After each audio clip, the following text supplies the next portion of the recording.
El reloj marca la mitad del día y por CNN compartimos 60 minutos. Entrevistas, actualidad y todo lo que llega de la mano de nuestros columnistas. La mitad del día. Junto a Claudia Kowalczuk.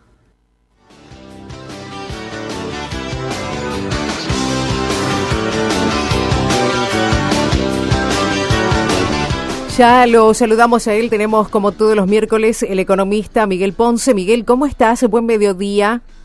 Muy buen mediodía, Clau, para vos y para todos tus seguidores. Miguel, qué semana, ¿no? La verdad que ustedes los economistas están trabajando y mucho, como te decía la otra vez, le están dando mucho trabajo.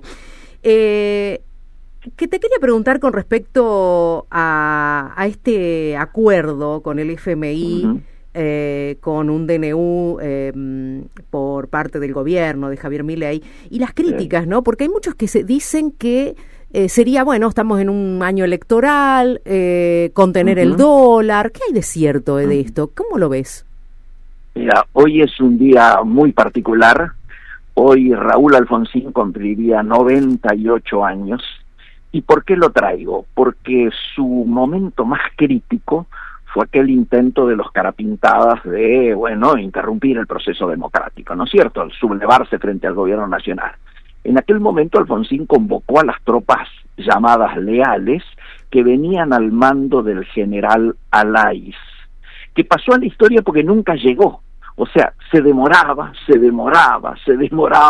Yo ayer decía en un canal de televisión que la demora en la firma, el acuerdo, ¿no es cierto?, con el Fondo Monetario, es un tema que tiene que preocuparnos, porque hasta el momento, y subrayemos esto, nada está cerrado.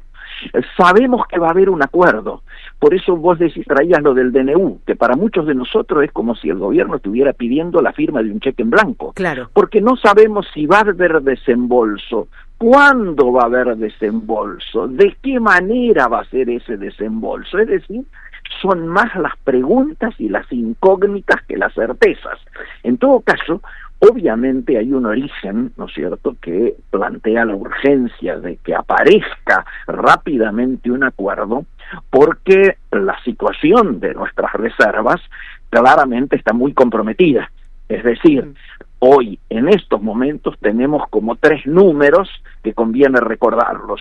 Casi 10.000 millones de dólares en rojo de reservas netas. Agregale otros 10.000 millones de utilidades que deberían haber sido remesadas y todavía no ha ocurrido. Y a eso, un número mucho más grave, que son casi 100.000 millones de dólares de importaciones ya efectuadas, pero demoradas en su pago. En algunos casos demoradas, hasta te diría con acuerdo de quienes deberían cobrar, porque están compartiendo, cada vez menos, pero están compartiendo un carry trade que les ha resultado beneficioso para ambas partes. Ahora, lo concreto es que la fecha no está. Mi sensación es que todos los anuncios previos fueron cayendo. Se hablaba de que en enero, después se habló que en febrero, cuando viajara el presidente a la reunión de la CEPAC, donde había dicho que solo le faltaba el moño, y todos entendían que iba a venir con el moño ya resuelto. Después se dijo el primer trimestre, ahora Caputo ya ha dicho el primer cuatrimestre. ¿Por qué dice el primer cuatrimestre?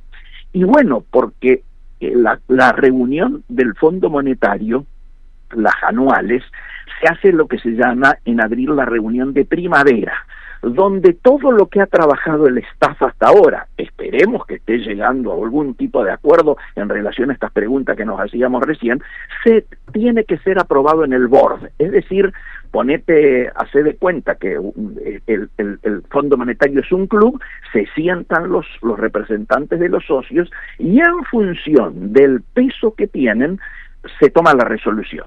El tema es Claudia, hasta ahora hay como una sensación siempre de que lo que dice Estados Unidos, que es el principal accionista con arriba del 16%, ¿no es cierto?, de peso en la decisión, luego es seguido casi automáticamente por el resto de los representantes, fundamentalmente de Europa. Pero resulta que hay una situación en estos momentos, a partir de la guerra comercial, que nos está llevando, como lo charlábamos contigo la última vez, a una depresión económica global, que hace que el vínculo que hoy tiene Estados Unidos con Europa no sea el mejor y vaya en camino de agravamiento. Vos fíjate lo que está pasando hoy. Hoy entraron en diríamos vigencia los aranceles que le fijó Trump al acero y al aluminio, y Europa le acaba de contestar también poniéndole aranceles a una cifra impresionante de importación desde los Estados Unidos. Por lo tanto, nadie puede garantizar que Europa vote como votaba antes, siguiendo la voluntad de los Estados o el deseo de la representación de Estados Unidos. Con lo cual, algunos dicen que esta situación global de agravamiento que estamos viendo, que se agrava día a día, puede llevar a que el propio fondo diga: a ver, nuestro rol es asistir a los países que estén siendo más perjudicados, que siempre son los más pobres, en este caso los africanos, y a lo mejor esto haga poner en duda de que hoy Argentina, que tiene arriba del 40% de todo lo que el fondo le presta al mundo, digan, ¿por qué le vamos a dar 10.000 o 20.000 millones más si los africanos están desesperados por la situación de agravamiento en la que se encuentran en los países de ellos en estos momentos? Entonces, hay toda una gran incógnita sobre si alcanza a haber hecho los deberes, yo diría como un buen alumno en términos de achicamiento de gasto público, de reducción, ¿no es cierto?, de las cargas que tienen que ver con los gastos sobre el presupuesto, etcétera, etcétera, etcétera, si alcanza para que